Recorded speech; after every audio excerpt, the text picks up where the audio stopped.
Hello friends, welcome to TrendTech Guide. Today I'll show you how to connect Wi-Fi on your laptop. So let's start.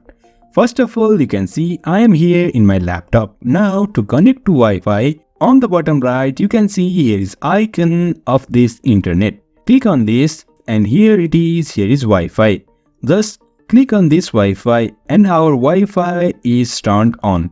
But sometimes this internet icon can be over here on this hidden icons. Just drag it down and over here you can find like this. Now just click on this and you can see there are different networks which are available around you. Now you can see this speed is my network. I'll just click on this. After that click on this connect and over here you will be asked to enter security key.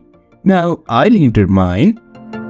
Yes, you can see this is my network key and click on this next and yes, that's it. So in this way we can connect Wi-Fi on our laptop. So if you find this helpful, don't forget to subscribe.